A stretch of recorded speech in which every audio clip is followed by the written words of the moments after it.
Halo pemirsa yang ada di rumah, balik lagi dengan kita ya bersama Fajar Berkah.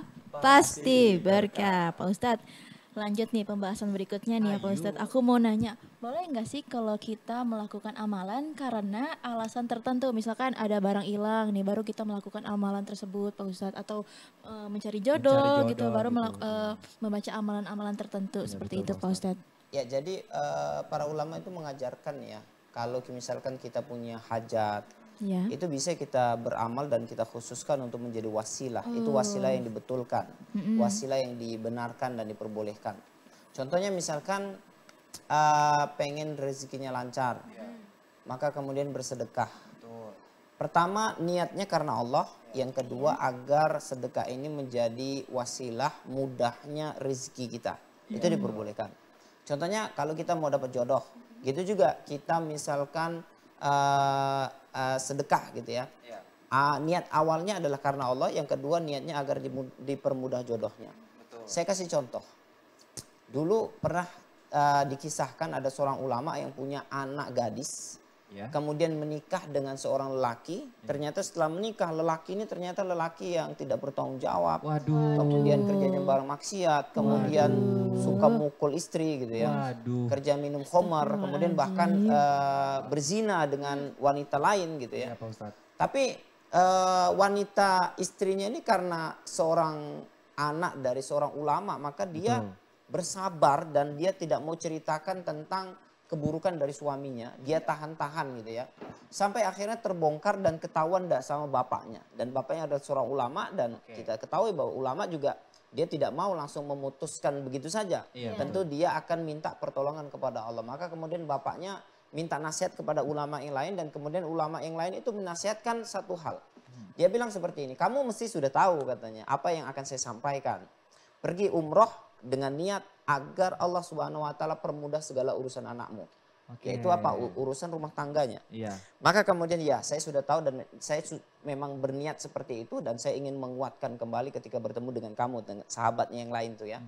Kemudian akhirnya bapaknya ini pergi umroh dan niat dia hanya satu, doa ketika umroh hanya satu, yaitu apa? Ya Allah, berikanlah jalan keluar atas setiap masalah rumah tangga anakku, ya kan? Kemudian jadikanlah mereka menjadi pasangan yang sakinah, mawaddah, warahmah. Itulah doanya. Benar. Dan setiap kali umroh dia hanya itu aja doa dia terus. Ketika apa yang terjadi? Ketika dia pulang, Masya Allah, itu menantunya yang dulu jahat, tukang pukul, minum khamar, zina, itu taubat. Masya Allah. Dan kemudian menjadi seorang lelaki yang bertanggung jawab. Dan kemudian akhirnya dia menjadi orang yang soleh, yang menjalankan tanggung jawabnya sebagai seorang suami yang dan dia berubah taubat total, Masya Allah. Jadi ini merupakan salah satu isyarat kepada kita bahwa bisa melakukan amal ibadah atas dasar iming-iming tentang apa yang merupakan hajat kita agar ini menjadi apa namanya, seperti kita bertransaksi sama Allah. Ya Allah, aku bersedekah ya Allah sebagai bayaran agar jodohku dipermudah. Ya Allah, aku umroh ya Allah supaya ini menjadi transaksi ya. Kita kan sedang bertransaksi sama Allah. Allah memberi. Innallaha ashtara minal mu'minina. Sesungguhnya Allah Subhanahu wa taala membeli dari orang-orang mukmin. Jadi ketika apapun yang kita amalkan, maka niatkanlah bahwa itu adalah transaksi kepada Allah. Tentu kalau kita sudah niatkan transaksi kepada Allah, maka kita akan ingin memberikan sesuatu yang terbaik. Ya nggak mungkin lah kita memberikan transaksi sama Allah sesuatu yang tidak baik, sesuatu yang istilahnya busuk gitu ya. Tentu kita inginnya memberikan yang terbaik untuk Allah Subhanahu wa taala sehingga Allah betul-betul terima transaksi tersebut. Betul. Nah, jadi nggak apa-apa beramal atas dasar agar Allah Subhanahu wa taala permudah hajat kita. Termasuk kalau dalam sekolah, gimana kalau ketika kita studi, bagaimana supaya studi kita dimudahkan, dilancarkan, bisa selesai dengan mudah. Itu dengan kita memperbanyak duha, dengan kita memperbanyak qiyamul lail, Betul. dengan kita memperbanyak zikir. Betul. Kemudian kita niatkan pertama karena Allah, yang kedua agar dimudahkan proses belajarnya itu boleh. Oke, Seperti itu. Seperti itu. ternyata Tetapi ya. tadi pernah, tadi sebelumnya disinggung oleh Teh Suma bahwa misalnya ada barang yang hilang nih Pak Ustadz. Tapi kan sekarang kita tahu bahwa fenomena memang ada orang yang misalnya kehilangan barang, dia itu datang ke orang pintar Pak Ustadz bertanya. Tetapi mungkin ada beberapa orang yang memang dia bilang kamu ayo amalkan ini biar biar barang kamu tuh cepat ketemu. Itu gimana tuh Pak Ustadz? Benar atau tidak Pak Ustadz? Iya. Jadi ada yang mengamalkan seperti itu. Itu Iya. hajat juga ya. Artinya supaya Allah Subhanahu wa taala itu menemukan apa yang dihajatkan. Contohnya kalau dia Betul. kehilangan sesuatu agar Allah Subhanahu wa taala tunjukkan. Iya. Tapi dalam Islam itu kita diajarkan untuk ridho. Sesuatu yang Betul. sudah hilang maka ridhokan, maka dia akan bernilai sedekah. Kalau dia bernilai sedekah maka Allah akan ganti dengan sesuatu yang sama atau bahkan lebih baik. Masya Allah. Seperti itu. Makanya Masya Allah. ikhtiar tetap ikhtiar, doa tetap doa, amalan tetap amalan. Iya. Tapi hasil kita serahkan sama Allah Subhanahu wa taala. Oke, seperti Ternyata itu. seperti itu Oke Pak Ustadz, kalau misalnya aku boleh tahu nih, Iya. apa sih itu perbedaannya jin dan sihir Pak Ustadz? Ya, jin ini adalah makhluk. Makhluk. Ya, jin ini adalah makhluk sama seperti manusia itu makhluk. Iya. Gitu ya. Kalau sihir itu berarti gangguan sihir. Itu Betul, bukan Pak Ustadz. makhluk.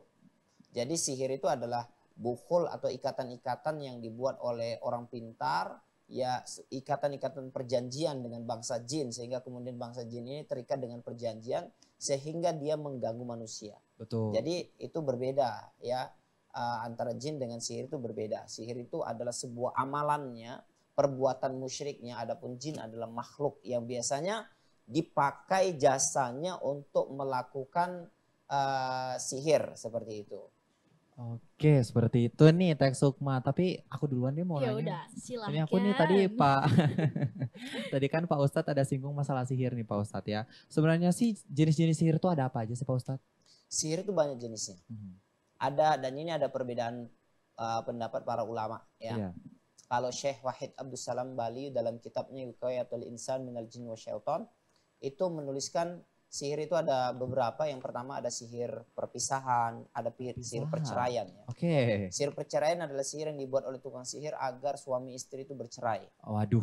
Kemudian ada sihir mahabbah. Sihir mahabbah itu adalah sihir cinta. Sihir cinta ini seperti pelet ya. Seseorang yang disihir kemudian akhirnya menjadi tergila-gila, kemudian cinta mati gitu ya. Kemudian yang ketiga ada sihir yang disebut dengan sihir penghalang jodoh. Jadi sihir yang dibuat agar jodoh kita susah dapat. Waduh. Kemudian ada juga sihir pendarahan. Sihir pendarahan adalah sihir yang dibuat oleh tukang sihir sehingga kemudian korbannya itu selalu pendarahan. Benar-benar Pak Gak Ustadz. berhenti gitu ya. Haidnya panjang. 1 tahun, 2 tahun, 3 tahun, bahkan ada yang sampai 6 tahun gitu ya. Waduh. 6 Kemudian ada tahun. sihir yang disebut dengan sihir ikatan. Kemarin Iya, kita bahas ikatan. itu sihir Iya. ikatan. Benar-benar Pak Ustadz. Sihir ikatan adalah sihir yang dibuat oleh tukang sihir agar suami istri tidak bisa melakukan hubungan badan, Betul. hubungan Pak Ustadz. jima gitu ya. Kemudian ada sihir yang disebut dengan sihir bisikan. Sihir bisikan ini adalah sihir yang dibuat oleh tukang sihir agar kemudian orang ini selalu mendapatkan bisikan-bisikan gaib. Seperti disuruh bunuh diri, disuruh Waduh. mencuri, disuruh Serem ya. membunuh. Serem Jadi banget ada ya. orang yang dia selalu mendapatkan bisikan agar dia melakukan zina. Ini Oke. memang ada. Sehingga kemudian dia zina itu seperti ketagihan gitu ya. Waduh. Dan ini bisikan setan. Ada Iya, seperti iya itu. benar. Sama seperti dengan orang yang main judi, mencuri, itu ada juga bisikan. Ini disebut dengan sihir bisikan. Kemudian ada sihir yang disebut dengan sihir gila. Sihir gila ini adalah oke. sihir yang dibuat oleh tukang sihir agar korbannya menjadi gila. Iya. Secara permanen, hilang sadar gitu ya. Ada juga sihir yang disebut dengan sihir pembunuhan. Iya. Sihir pembunuhan ini adalah sihir yang dibuat agar korbannya itu mati. Betul. Memang bertujuan untuk membunuh. Membunuh. Makanya oke. disebut dengan, kalau di Indonesia disebut dengan santet. Santet, ramai ya sekarang Ah, kalau ramai misalnya fenomena seperti itu. santet Sangat gitu. Pak Ustadz balik lagi soal ngomongin amalan ya Pak Ustadz. Iya. Adakah amalan yang justru mendatangkan jin Pak Ustadz? Apa amalan-amalan yang salah Amalan gitu? yang salah gitu, Pak Ustadz. Amalan yang salah Pak Iya. Ustadz. Jadi ketika kalau kita berbicara tentang amal, Iya.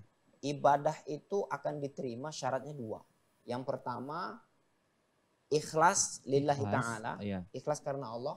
Wa ma umiru illa liya'budullaha mukhlishina lahuddin. Kamu tidak akan disuruh beramal kecuali ikhlas karena Allah. Betul. Rubba amalin kabirin tusaghiruhun niyah wa rubba amalin kabirin wa rubba amalin saghirin tukabbiruhun niyah. Iya. Betapa banyak amal yang kecil jadi besar karena niatnya yang baik. Betapa banyak amalan yang nampak besar tapi menjadi kecil Jadi karena kecil. niatnya. Oke. Seperti itu ya. Jadi Iya, benar. ikhlas karena Allah Subhanahu wa taala, dan kita tidak diperintahkan oleh Allah Subhanahu wa taala untuk beribadah, untuk mengamalkan apapun kecuali ikhlas. Betul. Memang berserah kepada Allah, ikhlas karena Allah, bukan karena iming-iming dunia.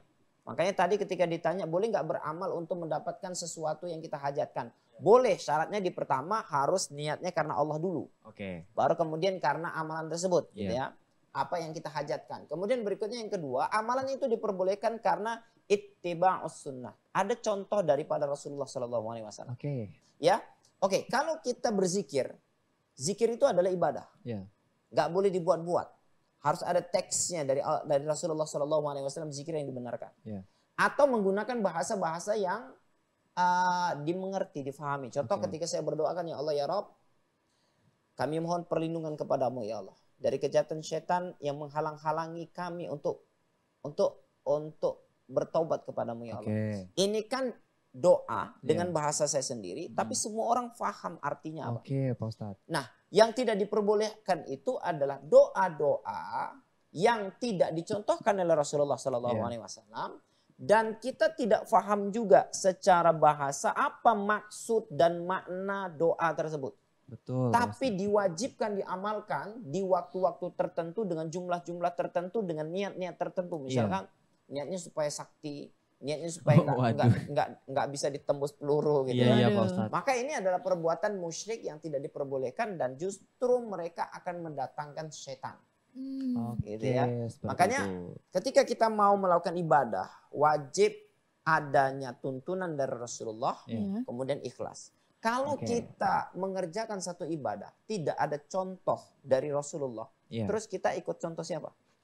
Iya Iya juga ya. Waduh. Ya. Siapa ya? Maka setan yang membuat ibadah itu, Iya. Iya, sehingga betul, kemudian betul. kita menganggap ibadah itu luar biasa, Mm-mm. Iya, iya. tapi sebetulnya sia-sia. Sia-sia. Kenapa? Karena tidak dicontohkan oleh Rasulullah SAW. Oke, seperti Gitu. itu. Kecuali diajarkan oleh para ulama dan itu merupakan ijtihad para ulama. Nah, ini diperbolehkan. Iya, oke. Tapi kalau kita mengada-ngada buat-buat sendiri dengan apalagi niatnya untuk supaya punya kekuatan, supaya punya ilmu-ilmu Betul, tertentu, Pak Ustadz. pengasihan dan lain Iya. sebagainya, ini nggak boleh.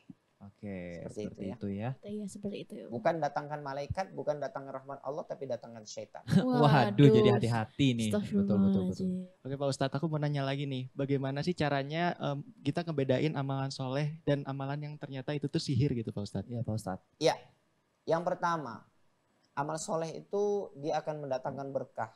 Dan tadi ya, amal soleh itu adalah amalan yang kita lakukan yang mengikuti contoh daripada Rasulullah SAW dan kita lakukan secara ikhlas karena Allah Subhanahu Wa Taala. Adapun amalan-amalan yang akhirnya mendatangkan sihir adalah amalan-amalan yang tidak ada contoh. Dari Nabi nggak ada contoh.